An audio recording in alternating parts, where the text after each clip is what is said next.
Shalom, perkenalkan nama saya Samantha Deliana Hale, Prodi Pak semester 3. Hari ini saya akan menjelaskan tentang doktrin keselamatan dan penebusan. Saya mengambil dari buku Soteriologi, Doktrin Keselamatan yang ditulis oleh Dr. Peter Wongso. Di dalam buku tersebut ada beberapa tokoh yang berpandangan tentang keselamatan. Yang pertama tokoh Irenaeus. Dia berpandangan bahwa Tuhan Yesus dengan darahnya sendiri telah menebus kita dari keadaan yang tidak percaya dan menjadikan kita orang saleh atau saint yang disebut santo atau kudus. Baik, yang kedua yaitu Origen. Ia adalah seorang dosen teologia dan bahkan ahli teologianya serta rektor sekolah Alkitab ahli tafsir. Pengajarannya tentang keselamatan, bahwa perjanjian Allah dengan manusia berdasarkan darah Kristus supaya orang percaya pada Yesus anak Allah yang lahir dan sengsara dalam tubuh akan beroleh hidup yang kekal. Keselamatan manusia bukan karena usaha manusia, melainkan berdasarkan pada Yesus. Dan yang ketiga yaitu Agustinus. Ia adalah ahli hukum dan pengarang banyak buku antara lain The City of God dan Confession.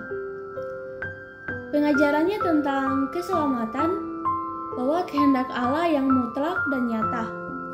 Kematian Kristus adalah untuk semua orang dan semua manusia dapat diselamatkan berdasarkan pada Yesus Kristus.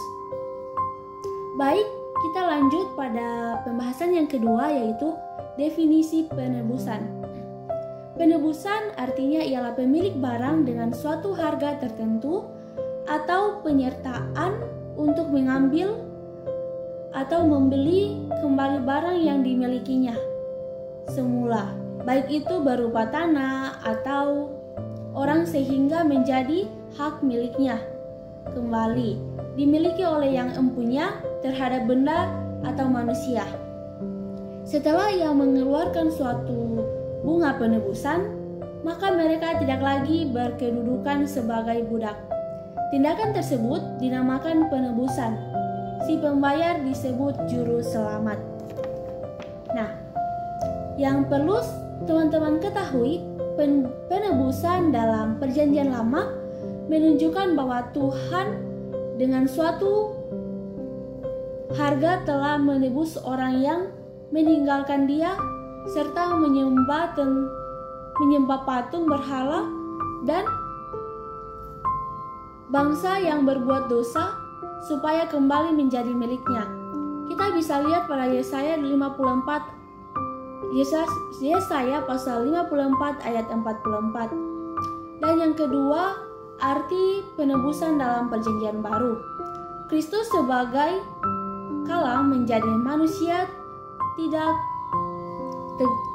tega melihat manusia berdosa dan mendapat kutukan dan hukuman karena dosanya.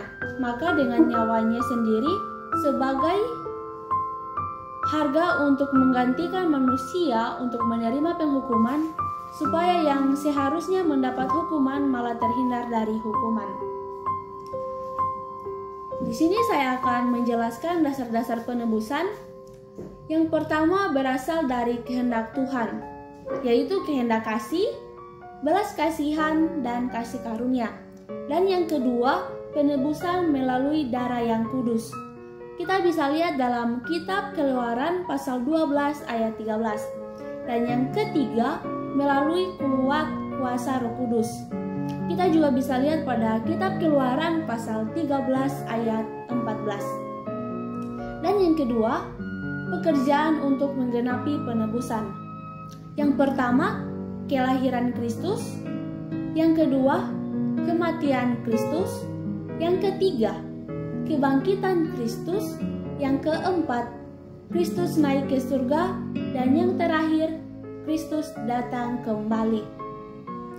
Di sini ada lingkungan berlakunya keselamatan.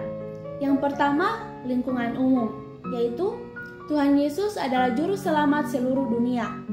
Dan yang kedua, lingkungan khusus.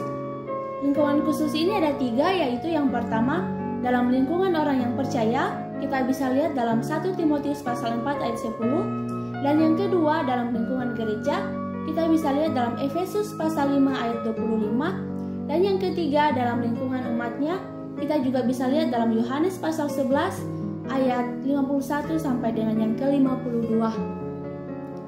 Jadi, kata umatnya ini berarti orang-orang Yahudi yang tersebar ke seluruh bumi. Kita bisa lihat dalam Hosea pasal 1 ayat 10 sampai ke yang ke-11 adalah umat Yesus, yaitu orang-orang yang percaya pada Yesus. Kita bisa lihat pada kitab Kisah Para Rasul pasal 18 ayat 9 sampai yang ke-11. Jadi teman-teman, keselamatan ini patut disebarkan ke seluruh muka bumi. Keselamatan adalah untuk semua bangsa, maka Injil harus diberitakan ke seluruh bumi. Sekian, terima kasih. Shalom.